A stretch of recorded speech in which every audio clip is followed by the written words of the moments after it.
Putin's border dilemma. Russian President Vladimir Putin appears to be in a bind. Moscow's forces are facing two Ukrainian offensives, one a relatively small cross-border incursion that has seen Kyiv-aligned Russian fighters occupy settlements on Russian territory, and a second long-awaited major counteroffensive that Kyiv hopes will liberate significant occupied Ukrainian territory.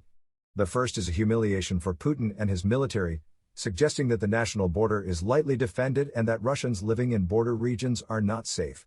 The second poses a strategic threat, and if successful could puncture Putin's ambition to incorporate swaths of southern and eastern Ukraine. It appears Moscow is trapped between the two simultaneous problems.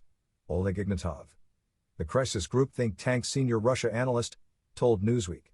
It seems that they don't have a choice right now, Ignatov said of Russian planners.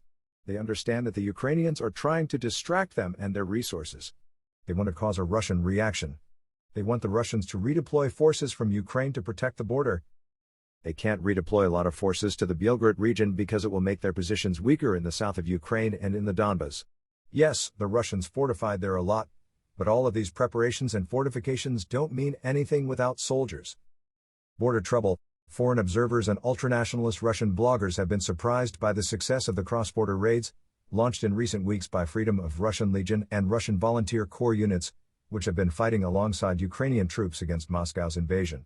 As of Monday, thousands of residents of Russia's western Belgorod region have been evacuated amid continued fighting, which included Russian shelling of occupied settlements.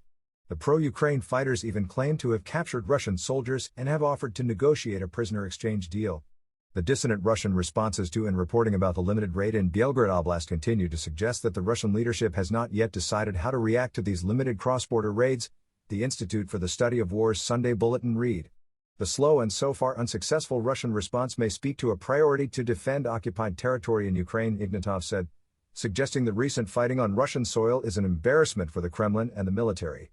They are trying to diminish the effect of this situation, Ignatov explained. They say that nothing special is happening, and I think their behavior shows that they don't expect that the Ukrainian army would invade Belgorod region or Kursk regions.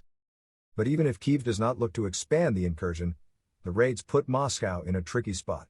The front line is very long, it's about 1,300 kilometers, 800 miles, Ignatov said. They can't cover all of the front line.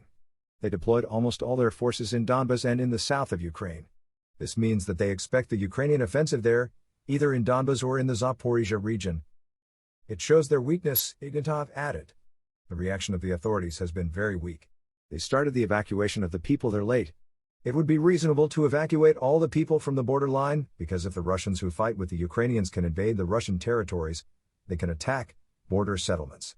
It's a big risk for the civil population. Domestic trouble. The incursions have incensed ultranationalist, pro-war bloggers and media figures who have long been urging the Kremlin to intensify its war on Ukraine.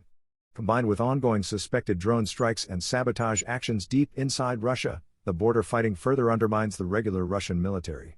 The limited raids and border shelling in Belgorod Oblast are increasingly becoming the current focal point for criticism against the Russian military leadership, the ISW wrote.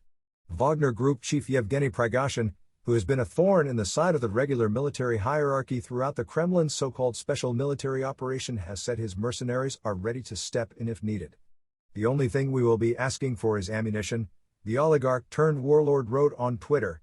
If the Ministry of Defense does not stop what is happening in the Belgorod region soon, then, of course, we will come to the Belgorod region and protect our Russian people and all those who live there.